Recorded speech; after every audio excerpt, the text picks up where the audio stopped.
Good evening, everybody, and welcome to the Fifth Estate at the Wheeler Centre.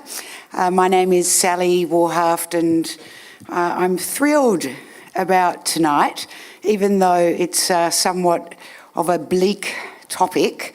I met Munjed Al Muderis last year at a conference, and as soon as I heard him speak, I said, please come to our little event at the Wheeler Centre and share your story. And I'm so thrilled that you've come down from Sydney and made it through security. It's astonishing they let you through, Munjed. Munjed is an orthopaedic surgeon, a squadron leader in the Australian Air Force Reserve, an ambassador for the Australian Red Cross, a human rights activist and a volunteer doctor. He's one of 3 surgeons in the world pioneering technology known as osseointegration, which is a reconstructive and robotic surgery that helps amputees improve the quality of their lives. And he's also an author of this marvellous memoir, Walking Free, which you can get at the end of this event. And he's working on another book, and it's just hard to believe they let you into the country at all, really, Munjed. Yeah, it's just fabulous to have you here. Thank you. Thank you. Thanks for having me. And Shen Narayanasamy is a human rights campaign director for GetUp and the founder of the No Business in Abuse project, which targets corporate involvement in offshore detention. And Shen also led the Let Them Stay campaign, which prevented the deportation of hundreds of asylum seekers to Nauru. And more recently, GetUp's response to the federal government's attempts to change the Racial Discrimination Act have taken up a lot of her time. Shen worked as a human rights lawyer and advocate, and last year delivered the Die Gribble argument for the Wheeler Centre, which is one of our most important events and one very close to Wheeler Centre's heart. So welcome, Shen. It's great to have you back. Munjed, let's start with you and sort of setting the scene of your personal journey to get here, because it is an astounding story that began in a hospital in Baghdad and ended at the Curtin Detention Centre. So just give us a brief outline of what happened. Well, I was born in Iraq. I lived 27 years in Baghdad. I never thought that I would leave the country. I was very comfortable. Actually, I was living in a bubble because my family were wealthy, and everything was fine until the moment where I was a first-year resident in Baghdad University Hospital, where I was confronted with 3 busloads of army deserters escorted by Republican guards and Ba'ath Party members. And they ordered us to abandon the elective list and start amputating these army deserters' ears off. So the head of the department refused and openly said this is a crime and it's against the Hippocratic Oath, do no harm. So basically they dragged him out to the car park, they put a bullet in his head in front of everybody, and they turned to the rest of us and said, well, now we attracted your attention. Anyone share this guy's view, come forward, otherwise proceed with our orders. So that was the most challenging moment in my life, where I had to make a decision whether I should obey the commands and live with guilt for the rest of my life, or should I escape? And I decided to run away. And from there onward, I left Iraq. I became a traitor to Saddam Hussein's regime. And mind you, if you fly under the radar with Saddam Hussein, you don't interfere with his business. Saddam was kind of a secular dictator, and I'm not trying to defend him, but Iraq now is a religious lunatic place. I'm going to Iraq in 3 weeks, so I don't want my head to be chopped off as a result of what I'm going to say. But anyway, I don't care. I mean, he was. People talk about Saddam in unjustifiable way. They say that he killed the Kurds which is rubbish. They say he killed the Shiites and gassed people. That's all rubbish. Saddam was very fair. He killed everybody, basically. So he didn't discriminate, and that's true. He killed his own son-in-laws. He fired a Scud missile on his own village, actually, because one of his cousins tried to lead an uprising against him. So if you interfere with his business, then you're in trouble. So that's why I had to run away and escape. And as a result of that, I ended up in Australia on a leaky boat that was not seaworthy. I didn't have a choice. I did not choose to come to Australia. I did not know that I was going to Australia until the moment I was told that there is a boat coming to Australia. And if you ask me, would I do it again? You bet, because I had no other choice. The details of this story are compelling, and they are in the memoir, starting with the moment that shot was fired and you hid in a women's change room for 5 hours just to get out of the hospital. It's an amazing story. I want to ask you too briefly before I get to you, Shen, about you returned in May for the first time to see hundreds of potential patients for surgery, which you're going back in 3 weeks to actually do. What was it like to go back there?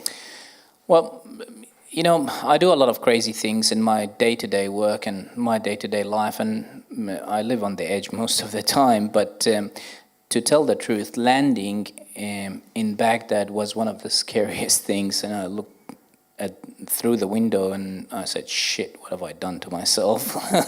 But then, within hours, all my fears disappeared, because you could feel the warmth and the genuine welcome among people, and they are really desperate for help, and they want to get back on their feet, and they want to get that country going.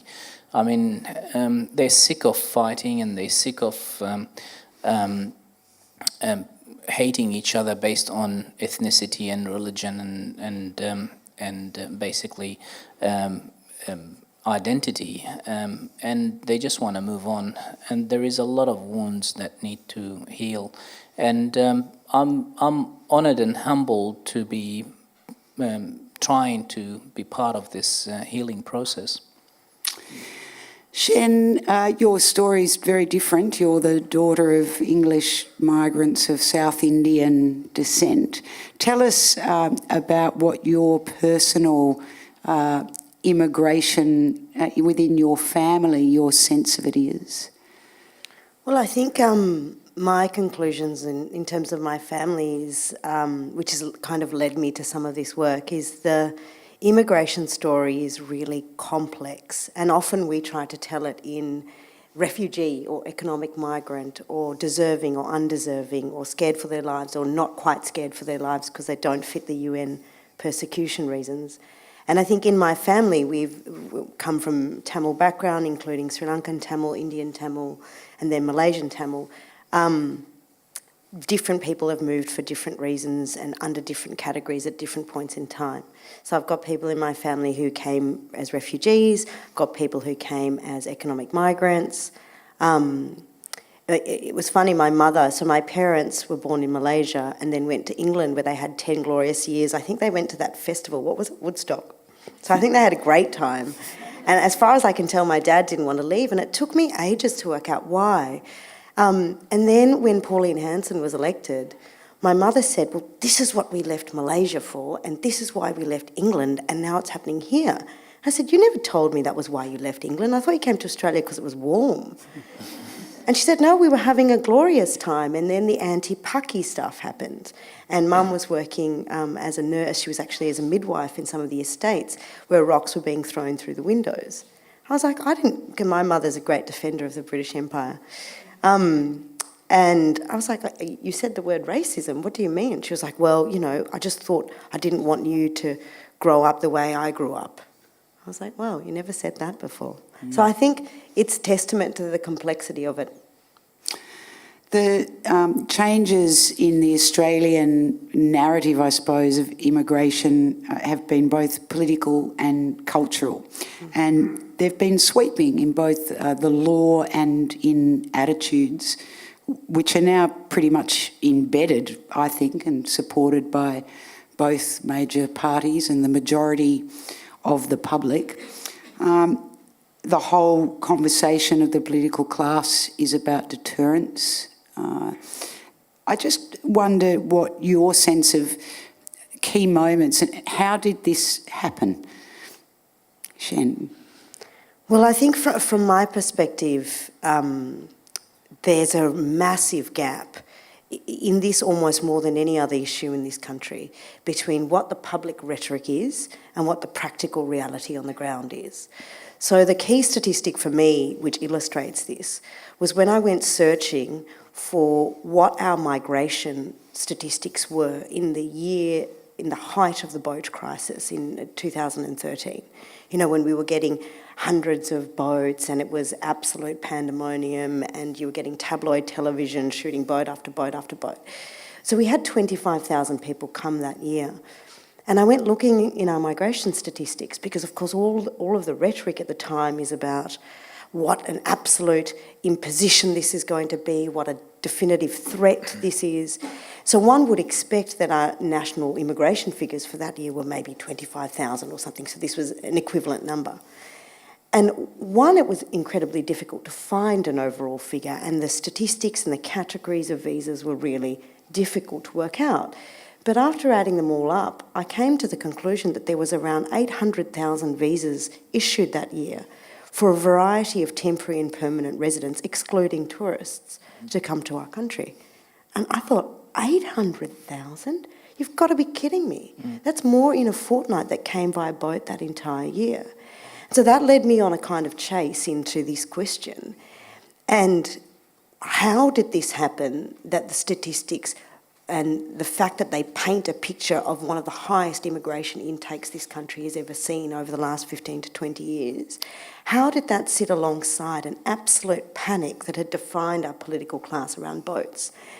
And I go back to that moment, if you want to know about specific moments, and I remember it of John Howard thumping the lectern just before that election, where he said, "We decide who comes into this country and the circumstances in which they come." And to me, it started there. Mind you, that at that time, out of these 800,000, there were 62,000 overstays. Yes, yes. That remained in Australia. So these are statistics, these are figures, actual figures. And if you look at the global statistics, at the same time that these 25,000 that came to Australia, there were 130,000 that entered Germany.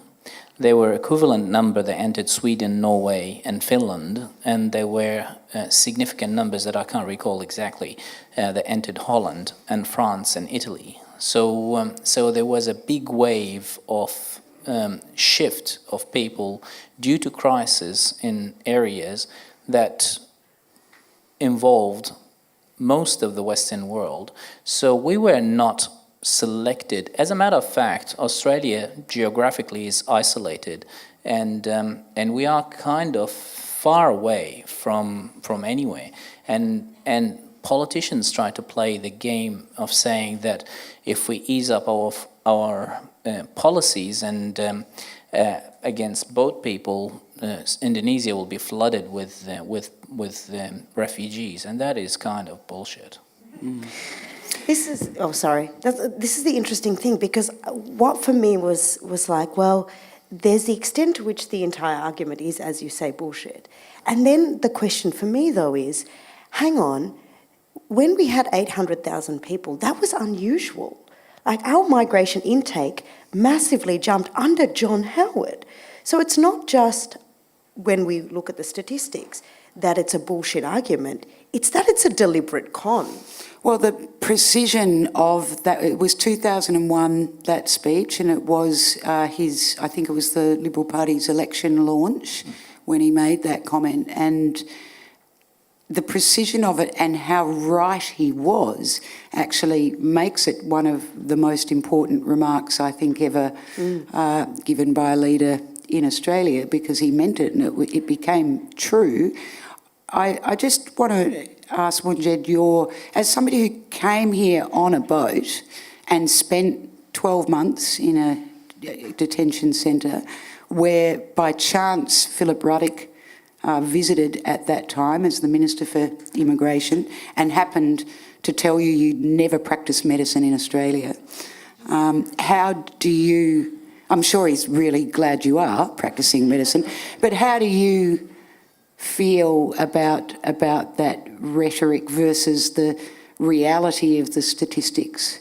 Look, I look at things very objectively, and I don't have any feeling toward the policies. I mean, policies are made for a reason. Politicians put policies in order to get votes, and that's very obvious and very clear way of doing things. And looking at John Howard is a very, very intelligent, very smart politician, and he knew what is needed at that time.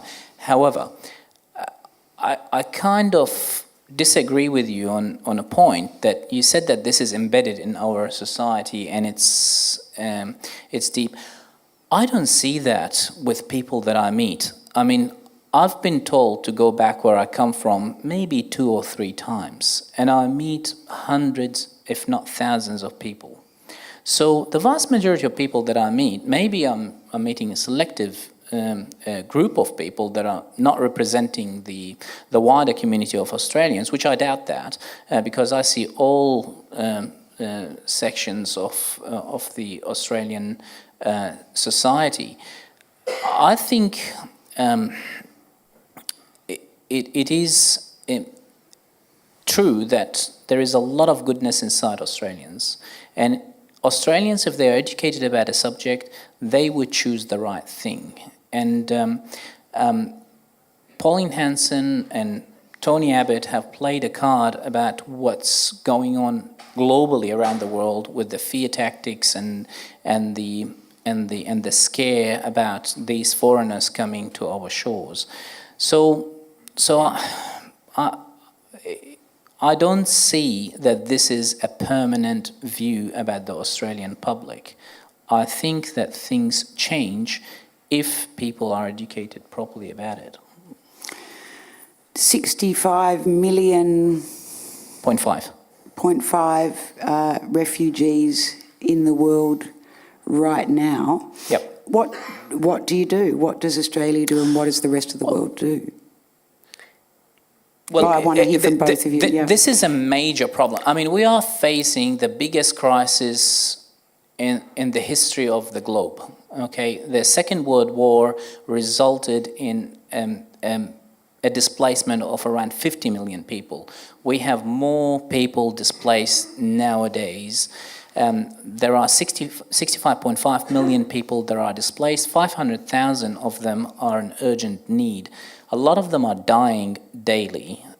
Now, do we open our gates to everybody and let everybody in? Of course not. Do we let the boats come? Of course not. We need to stop the boats. But what we can do, Australia, in my opinion, is a country that has legal obligation toward the international community. We are a signatory to the Refugee Convention Article 1951. We were one of the first countries that signed this document, and we have an obligation by law toward this. And as a result of that, we need to have our fair income share of our legal and moral and ethical obligation toward human beings. Australia, as proudly announced by our politicians regularly, that is a major contributor to the UNHCR program of settling refugees. But again, this is playing with words, because the UNHCR program represents less than 1% of the crisis solution. The UNHCR camps are inefficient, they're small, they're very few, and it is expected that a person that is born in a refugee camp to die an elderly person in that refugee camp before settlement, and that's not acceptable. And that's why, would you blame anyone to go and seek refugee with the help of people smugglers? I don't think anyone would do that. If you expect that you are born and then you die in that, it's not fair for anyone. Well, I think largely yes. But the interesting thing for Australia, I think, is it's not so much that it's a global crisis and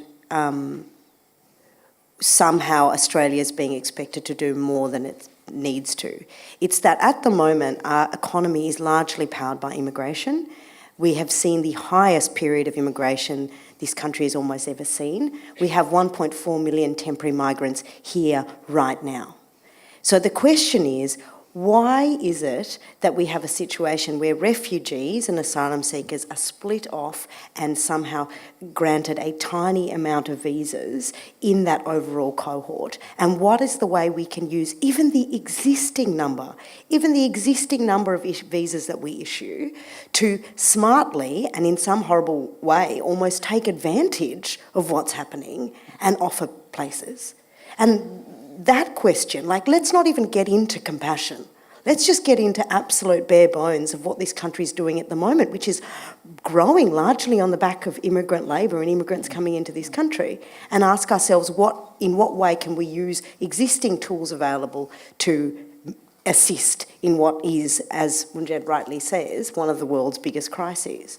And that question, why that isn't happening, why we're not having an honest conversation about migration, why John Howard never, ever, ever said, one of my greatest legacies is the amount of immigrants I brought in. Like that question is what needs to be answered in this country before we can get there.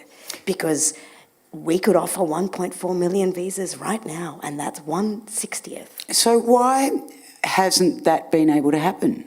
If what Munjed says is true, that Australians really are big-hearted, and there's such a logic in terms of the numbers.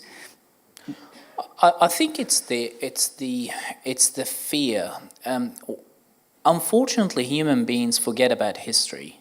History is very important, and if you read history, you'll see that a lot of people came to power based on fear and based on scare tactics. And if you look at, I saw one politician the other day talking about jobs, and we keep Australian jobs for Australians. For God's sake, I watched a documentary about someone saying the same thing in the 30s. And this person did not come to power back then by force. He came by popular vote. And he took off 1/3 of the Reichstag, and then he burned it. And look what happened. So we need to be careful. Education is very important. We need to protect this country. We need to protect this country from people that may come with power hungry and with scare tactics that change our society from a peaceful society that's loving, that's accommodating, that's accepting and tolerating each other, to a society that all what it cares about is that we need to protect our color, we need to protect our race.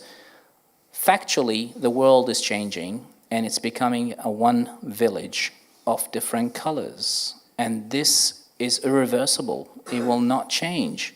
We just need to be very careful. Well, it's one village, though, where walls are going up.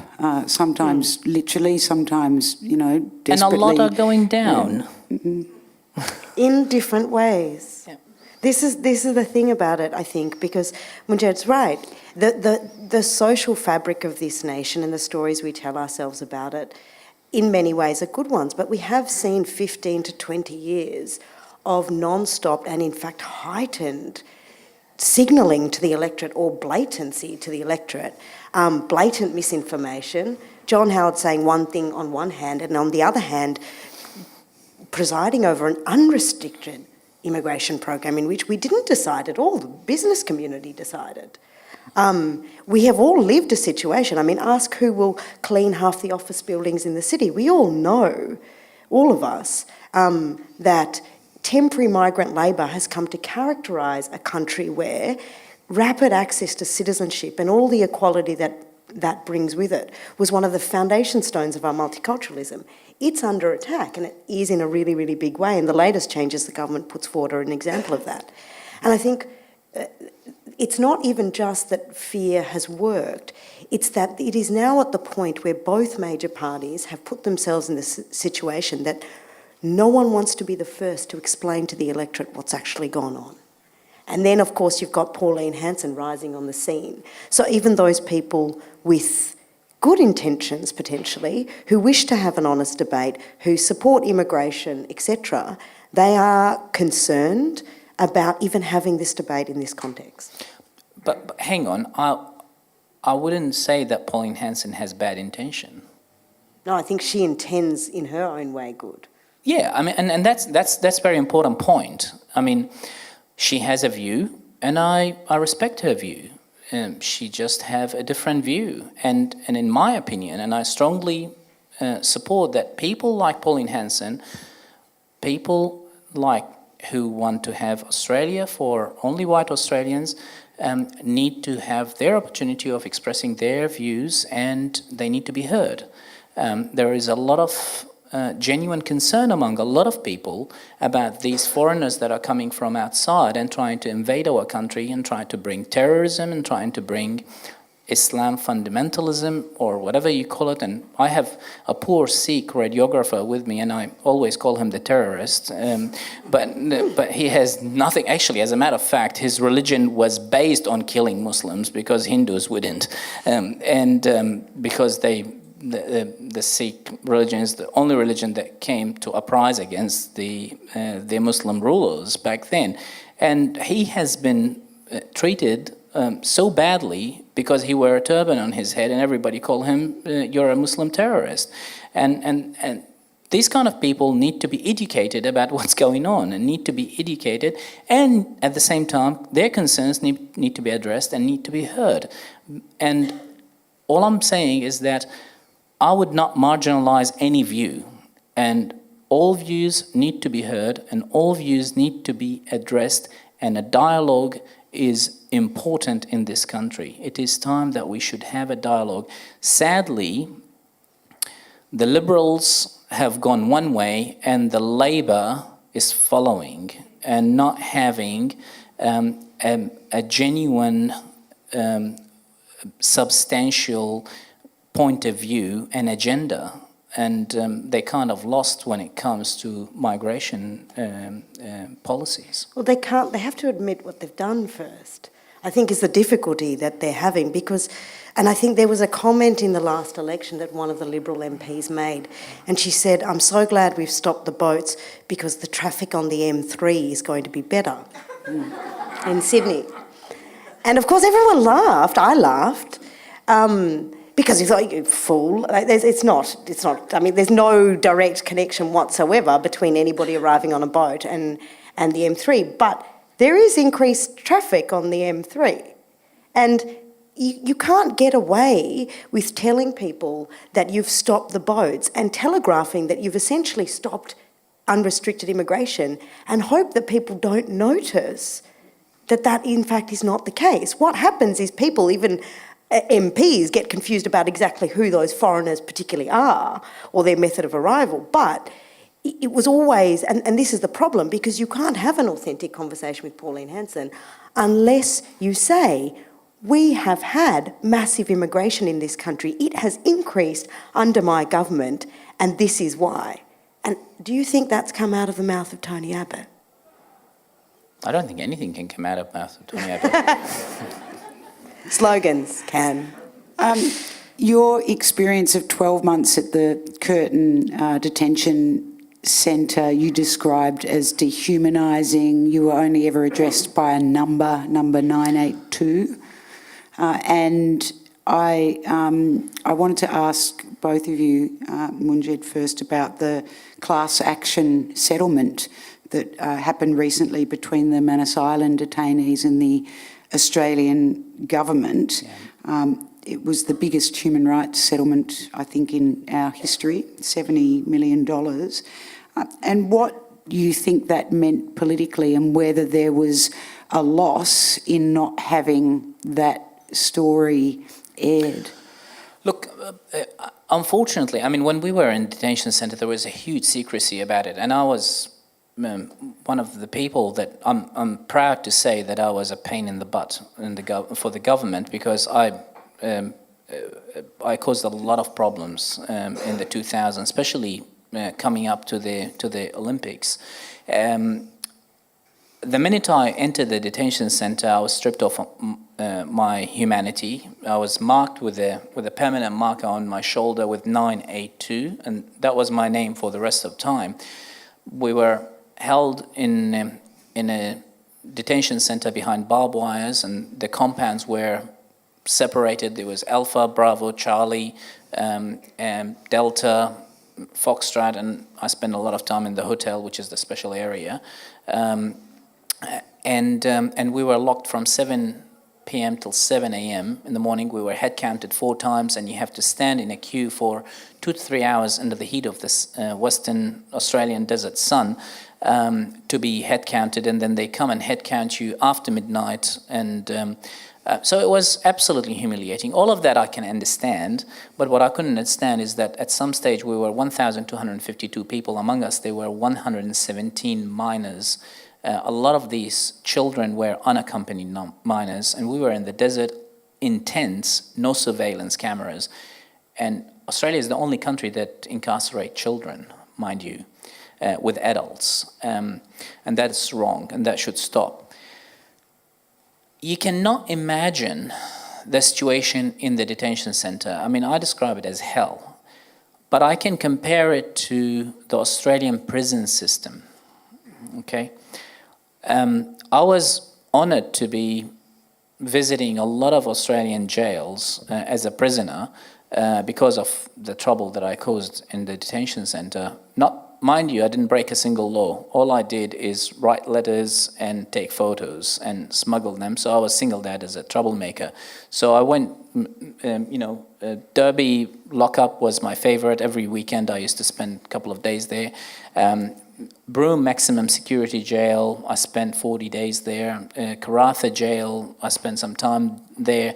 And I tell you what, in the prison, it was fantastic. I was treated like a human being. I was called by my name. I was given clean clothes, look like scrubs, but different color. And I was fed well, and I was treated with dignity. So comparing the jail, maximum security jail, to the detention center, it was like heaven and hell. And that may give you some perspective. So I strongly recommend the Australian jail system. So, when you get released from the detention center, obviously you lost. I was given temporary protection visa. I was told by several people to shut my mouth, and TV and the media tried to come and talk to me, and I was advised by people that I work with that don't do anything because you never know, they might deport you and things like that. But I didn't shut up. I kept going. But legally, I was not given any advice of what my rights are. And the government has this policy that you can take action against the government within 3 years. If that lapses, then you lose your right, which I don't know where that come from. But I think the first class action that happened is the first step in breaking that brick wall. That is very important for Australia. It is very important for Australian reputation internationally. It is very important to rectify what our politicians are doing wrong. I visit Europe regularly. let's not talk about America because Americans don't know anything about anything except America. But Europeans are very educated and intelligent. Sorry, I don't mean to be harsh on Americans. I just had American visitors from Walter Reed, and they think that they know it all. But anyway, well, thank God they're gone. They were sent by Trump to come and learn the robotic surgery. That's a different subject. We can talk about that later. But I go to Europe a lot, and to give lectures about robotic surgery and things like that. And ironically and funny enough, after a glass of champagne, when you have dinner with people, they ask you the question, and it's common that this question is, aren't you ashamed of being Australian? The way you treat people. And ironically, most of the time it comes from Germans, because they lived it, they have seen it, and they're ashamed of their past. I don't disrespect, and I don't mean by any way to compare the two, but Australia is doing things that are not supposed to be done, and that is damaging our international reputation. And if our politicians continue to think that we can survive on China importing our iron ore and coal, we need to think again. We need to invest in human power. We need to invest in our reputation, in our international reputation, so people outside this country can do trade with us, so we can feed our children. And that is very important. As you correctly said, forget about the passion. Let's talk about numbers and economy, okay? We need to make sure that our country survive and that our generations continue to live and thrive. And the only way we can do that if we invest in human power, not by investing in what's under the ground, because China's not interested in our iron ore anymore. Africa is open, wide open, very cheap, a lot cheaper than Australia.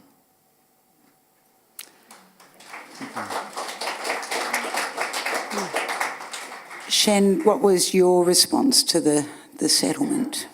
Well, I had a very similar European response to Munjed. So, first of all, it's not the first, unfortunately. And so in the last year alone, Senate estimates, excluding this class action, revealed that $230,000 has already been spent in the last financial year on settlements of a similar kind around negligence in relation to our detention centres. So every year, and actually the government relied largely on the 3-year expiry of some of these negligence class actions or actions altogether. Every year since detention's been there, mandatory detention, there have been actions, and we've been steadily paying it out. So, and this was the interesting thing about my European trip. So it was in the context of no business and abuse, which was, as someone who's done refugee work for a long time, was a really fun campaign and kind of cathartic, because what it required me to do was to stand in front of corporations. So this was 2 years ago, and at the time there was a 5-year contract open for tender in the offshore detention centres. Billions of dollars, absolutely billions of dollars. And 15 companies had tendered for it because it was an absolute mozza. And of course, it was completely bipartisan and legal in Australia, so why shouldn't we do it? And so my job was to go around to companies and their investors and their bankers in Europe with a giant mound of evidence and just kind of go through the whole thing. And, you know, we'd get kind of halfway through it and they'd say enough already. And you can watch, over the course of the period of time, you can see actually the Transfield, which is the company that was running the detention centres at the time, their share price just dive. As you know, we'd go in and see Macquarie Bank and they'd pull out quietly, and go in and see another bank and they'd pull out quietly, and their share price just dives. And so final stop was Europe. And it was interesting in Europe because we did a report, and I kind of thought, well, there's no point for the European banks. I thought, there's no point going. I mean, what else are we going to say? It's all in the report. And they kept calling and saying, can you come over? And I'd come over and I'd say, we went to, I think, about 17 banks in about 12 days all across Europe. And I'd get there and I'd be like, well, it's kind of all in the report. And they said, well, we just needed you here to verify that this isn't a complete fantasy. How is it possible that this is happening? Because this isn't the first class action. This is like the 20th time. Like, how is any company willingly undertaking work in an area which we know arises in a course of action for both their own staff as well as the people they are supposedly looking after?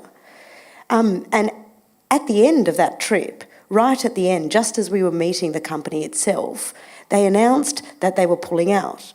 And so on October 31 this year, this company is pulling out of the detention centres, and then no one else is taking over. That's why the detention centres in Manus and Nauru are supposedly closing, according to Minister Dutton, on October 31st this year, because no one wants to touch them. Those 15 companies that had tendered for that contract, no contract, and as far as you know now publicly today, no one will admit to tendering. So they're 15 ghost companies, because no one wants to put up their hand and say they were anywhere near it. So I think for me, the Manus class action was bittersweet, because it's not that we don't know. It's completely not that we don't know.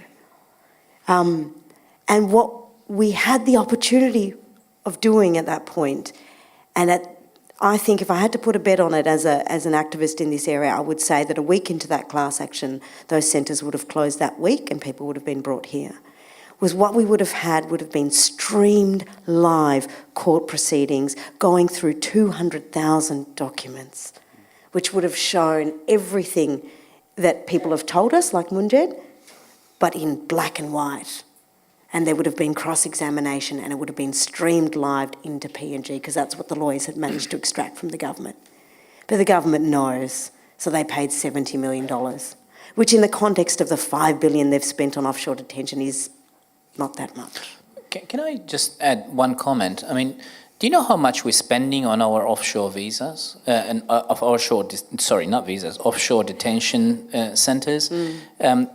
We spent in the last 2 years $13 billion. So it's been so the overarching cost of offshore detention, including turnbacks, according to a Save the Children report, is around $13.5 billion. So it's expected that, I was told that if every refugee or boat person comes to Australia, by boat, if we fly them in to Sydney, put them in a suit, and then send them to Harvard and give them a PhD degree, and then bring them back as a skilled migrant, we would be still saving money. Yeah. And that's a pathway, isn't it? That's a migration pathway. Munjed, I want to put in a bit of a word for American doctors. I've got a bit of a soft spot for them for personal reasons. I like Americans, they're funny. I like Americans too. But in connection to our discussion, the American Board of Anaesthetists, as one example, have played an incredibly important role in America in halting executions in many American states, in the same kind of, pain in the neck way you were in the detention centre. They have really caused some grief for people who just, can't get enough of lethal injections. And there is a tradition, of course, of the doctor's lens on human rights, and also health practitioners more generally. Tell us about the discussions you have with doctors from all over the world on these broader global issues of immigration and refugees.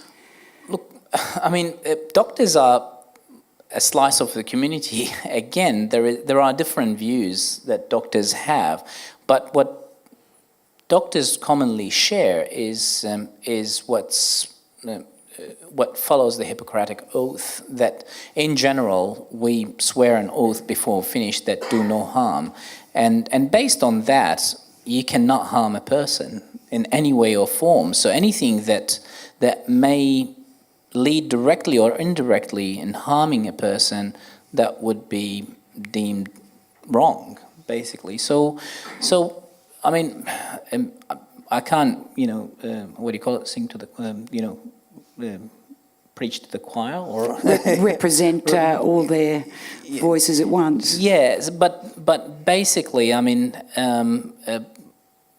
doctors, there is no discussion there, because doctors always share the same view and that I have, and I must admit they have been very, very supportive of me personally and of views of human rights, and I have so many volunteers that come with me every time we go and do charity everywhere, and I have a group of not just doctors but nurses and physios and prosthetists and other medical professionals that are coming to Iraq with me, which it was absolutely astonishing surprise to me that they know it's a war zone and they know that they can be killed, but the minute I said who's a volunteer, and I had to turn down a lot of people from accepting their volunteering to come.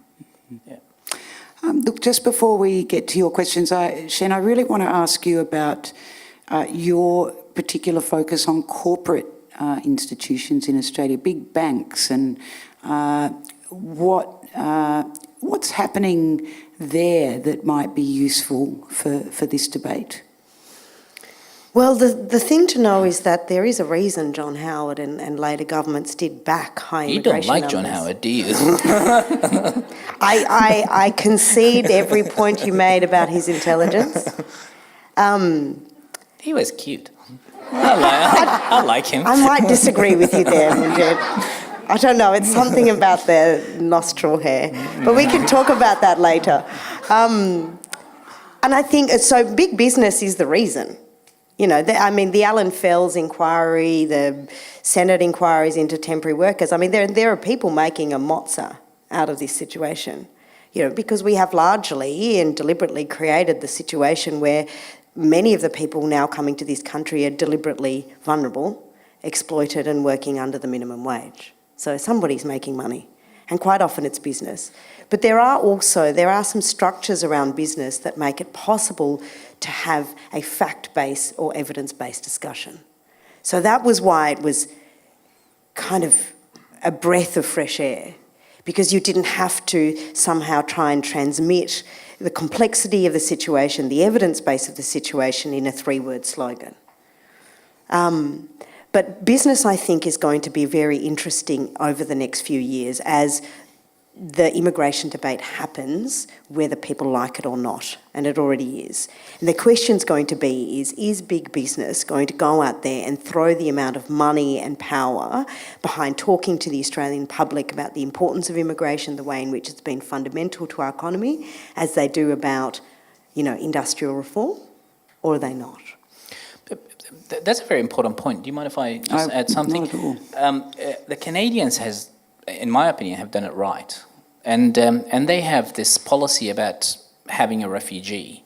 And that's on many levels. As a family, you can buy a refugee. As a corporate, you can buy a refugee. And a lot of Canadians, they go to the immigration ministry and the minister requesting, where is my refugee? I want my refugee. It's like buying a dog or something. But anyway, beside the point, that helps people, and they put a solution that every Canadian is entitled to sponsor a refugee, and you spend $27,000, I think, and you get a refugee, and as a result of that, they build massive, on the scale of certain provinces in Canada, workforce out of refugees, which benefit, it's a win-win situation, supported the economy, supported the industry, as well as sponsored people and got them out of their miserable situation and gave them a safe haven in Canada. And I don't know if we ever going to be as smart as that, but I hope that one day we'll get to that stage. I was giving a lecture or a talk with the immigration minister, the Canadian immigration minister, and their policy is fantastic. And she was explaining that to University of New South Wales some time ago, and it's a great way of doing things. I visit a lot of cities and towns around Australia with my big mouth, and what saddens me is that I go to Mackay and I see half of the city is empty. Shops are closing. went to Launceston the other day, and again during daylight, the main strip, the main street, half of the shops, and I try to go around and see what's going on, because I do have genuine concern about what's going on in Australia. And there were a lot of shops for sale, and then at night I gave a talk, and we were in a pub, and I think half of Launceston population was in that pub, and I started my talk by saying, "Oh, you guys are all having had surgery. You all have one head only," and that didn't go well, by the way. And I think they were all carrying the green flags, and so if you wonder that why Launceston vote for One Nation next election, you know why. But it's so sad. We can bring people. Look, if you look at the economic part of the solution, even if these refugees come and live on the Centrelink, and that's the argument about a lot of politicians saying that these are economic migrants. Well, hang on. We pay them Centrelink benefits, okay? They still have to go to the toilet and use toilet paper. They still have to go and cut their hair. They still have to go and buy coffee from the coffee shop, okay? So that money will generate income for Australians. I mean, we need to think smarter. If you'd like to ask a question, put up your hand and start speaking. The moment a microphone is in it. This gentleman first. Hello, I've enjoyed the conversation so far. One of the things we talk about is the bubble that we all live in. I have particular networks and so on, and so it's not often that I mix in other areas. Now, I can say that we know, generally speaking, the demographic that we're talking to here. How do we talk to those other demographics, those other people that are following Pauline Hanson's Facebook page and Twitter account and rah? How do we get to them? Because that seems to me to be one of the big single issues that we have. Well, I think there's two ways. I'm happy to jump in. So we tried this with Let Them Stay. So if No Business and Abuse was around evidence, Let Them Stay was our attempt to say, okay, if you want to play three-word slogans, is there a way that we can talk to the Australian public and shift public opinion on refugees and asylum seekers? Just talking about shifting opinion. And it did. Over the course of that campaign, public opinion shifted 15% in our favour, which would win you an election 3 times over. And what it did was talk to, in essence, the reality of the fear that people were facing and basically say these people are just like you. It was basically, in all intents and purposes, what I would term an anti-racism campaign. It leapt over the fear and the myth and everything that had been thrown at the Australian population and directly showed them another human being and their story, and we tested every day how to tell that story. Because you have to reduce people to a couple of facts about them. What do we say about them? Do we say they like Beyonce? Genuinely worked. What are the things about other people we need to know to not fear them? So first of all that. But second, I think people aren't stupid. And so notwithstanding that there is a significant cohort of Australia that hold racist views, there always has been, and there is, it's around 10%. But at the end of the day, if you create a situation in which people are finding life difficult, they are seeing their wages go down in real terms, they are seeing, at the end of the day, immigrants coming into communities and somehow getting jobs, paid lesser wages, and thinking something's not quite right here, it's very easy for the locus of that hatred and fear to come onto the migrant or the outsider. And so I think that one of the other ways, other than running significant anti-racism at its basis work in this country, significant work about representing who we are as a community, which is not, the rainbow on this panel, not very rainbow, but a little bit rainbow, is Australia now. Unfortunately, our stories are not that unusual. there's more people of non-white or non-European background in this country than there are proportionately, according to the last census, African Americans in America. Think about that for a moment. Think of our TV screens. Like, it doesn't look anything like the representation of African Americans in American TV. Not that the situation is that great over there, but this myth we tell ourselves has to be dealt with. But the other way is we have to have an honest debate. I think we can win that debate.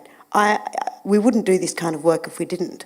But I think if there's enough to fall back on in this country, there's enough good people out there that if you have an honest debate, if you offer a solution that isn't about focusing on the migrant, but instead on focusing on who's benefiting from the migrant being treated in this way and what a country should look like and should be like, the solutions are not that hard.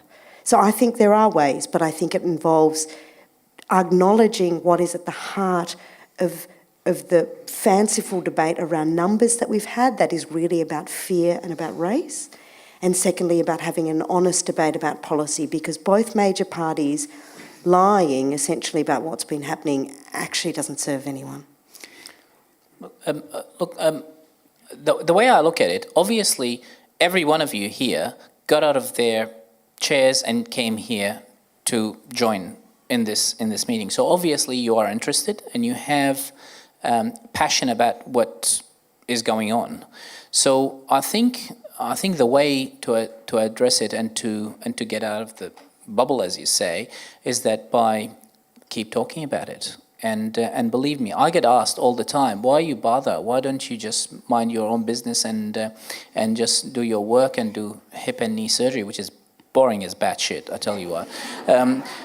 But it feed the children. But I tell you what, I do have concern about my children. I do have concern about the future of this country, and that's why I do what I do. And I think if you speak to one person and you manage to educate them and enlighten them about the facts, then that's another person you changed. And then that person may change another person, and it will snowball. So things do happen if you act and if you move, and it has the multiplier effect. I just want to add really quickly too, because you made the point about this room, and I get the point and the broader point. It's Wheeler Centre in Melbourne on a Tuesday night talking about refugees.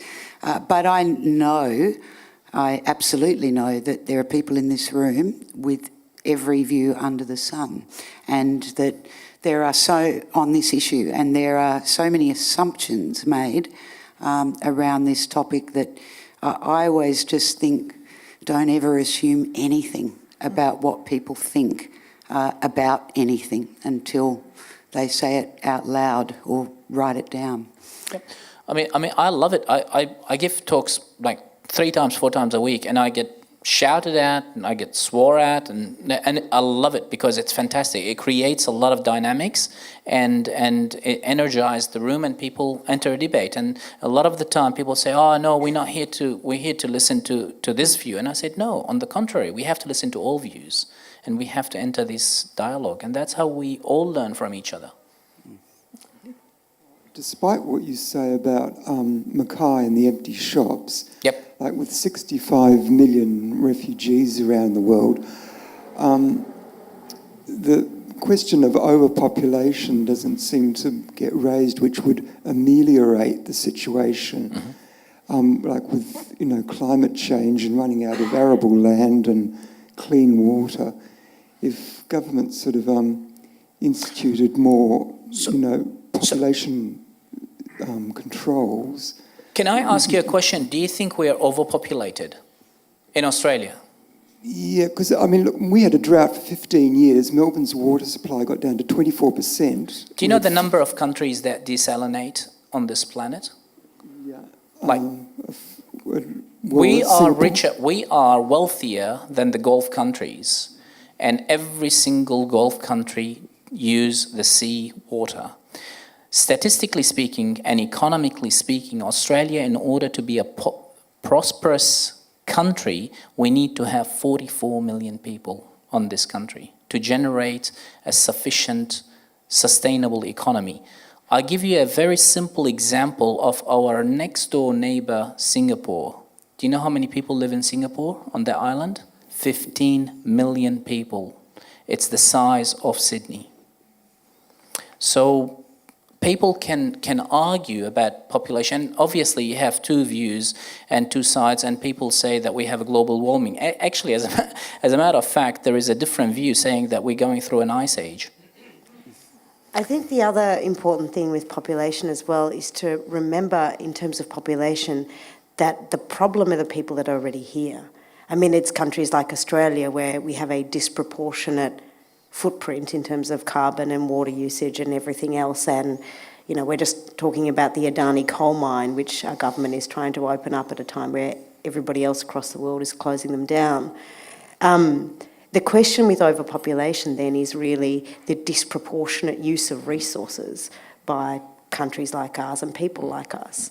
But I think largely Munjed is right. And one of the few moments when this country did kind of tentatively try to have a real argument about this was when Kevin Rudd did try to have a population debate. And it very quickly shut down because, again, it's one of those debates which viscerally it seems to make sense that these overpopulated, crowded places are a problem. And it's very hard to then think, no, it's our leafy suburbs that are a problem. You know, it's one of those debates that lends itself to an emotional response rather than a fact-based response. But yes, overpopulation in terms of us is a problem in terms of our resource use, but the country's carrying capacity, especially if we look to different ways of using our land, not just desalination, but obviously there's a lot of research coming forth about Aboriginal and Torres Strait Islander ways of managing the landscape that we departed from and are now trying to rapidly get back to. This country can carry a much larger number and in many ways needs to carry a much larger number than it does currently. I give you an example. One of the stupid things that the government has done and is doing, you know, the resettlement of these migrants, the 12,000 people that are coming from Syria, they're putting them in Fairfield and Liverpool in a very overcrowded, low socioeconomic places, and the excuse is that they should feel like home. Well, this is not home, for God's sake. So these people need to have safe place to live in and raise their children. And the best place for these people to come, and they would be more than happy to live in Shepparton, in Armadale, in Mackay, in Bendigo, in Mildura, where people are starving for working force and they are welcoming. If you put them in crowded areas like Fairfield and Liverpool, they will go out of jobs, they will compete with other people about the resources, and it will be a miserable situation. One more, but everyone will have to be brief, because I'm just hoping someone will tell you off now, Munjed, since you seem to enjoy that last one. I'll be brief. I appreciate the sentiment that the migration story is complex.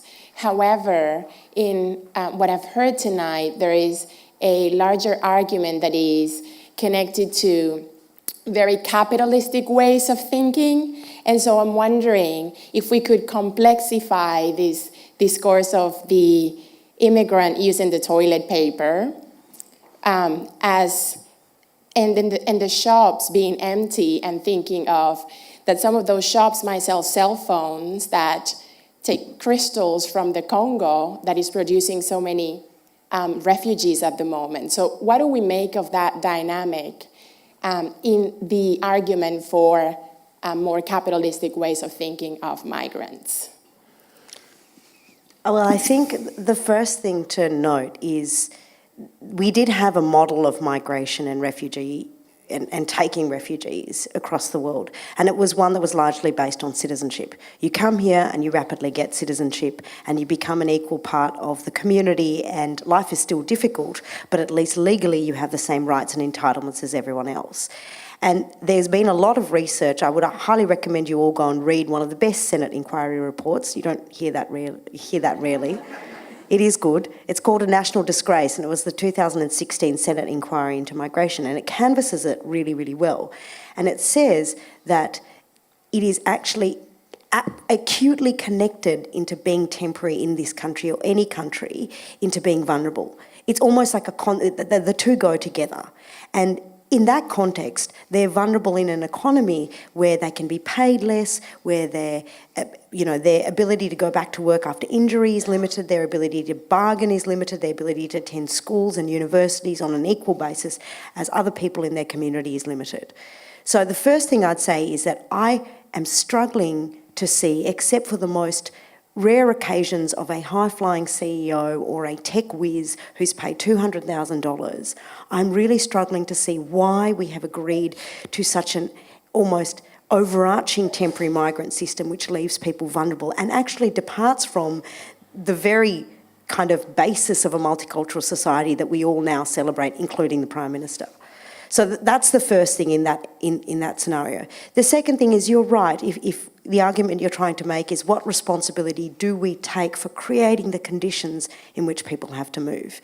And realistically, given Munjed is the person here who has, been part of a community that has moved or a country that has moved in which Australia has had a military presence, I'm actually going to hand over to him. But all I would say is, obviously it makes sense to try and create less situations across the world where we're forcing, as a result of our involvement in armed conflict, millions of people across the world. It just seems obvious to me. Last word to you, Munjed, before I have another one. Bottom line, we're all racists. We're all proud about our race. We're all proud about what we come from, and we all strongly believe in things that we were born into, for God's sake. Like, Muslim is very devout Muslim because they believe that Islam is the best thing, same as Christianity, and they're all born into these things. There's nothing wrong with that. But what I always try to remind myself and remind my children and my people that I come across is that all is fine as long as we treat each other the way we want to be treated. Believe me, the world will be a much better place.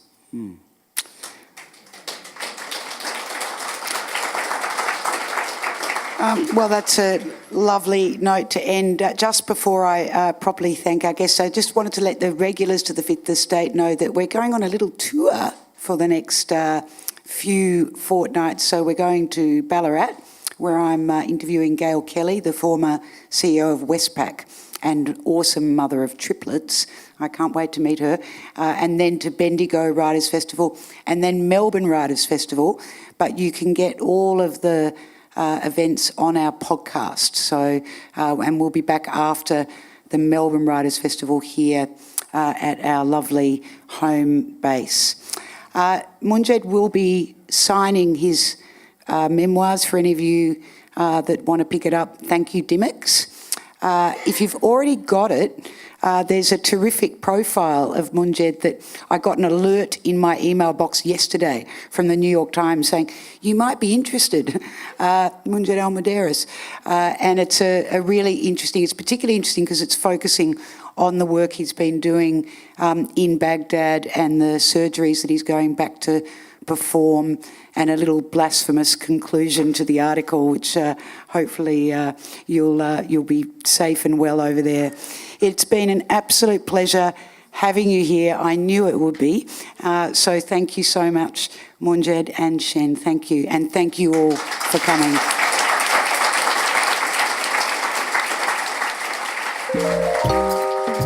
Visit wheelercentre.com for the best in books, writing and ideas from Melbourne, Australia and the world.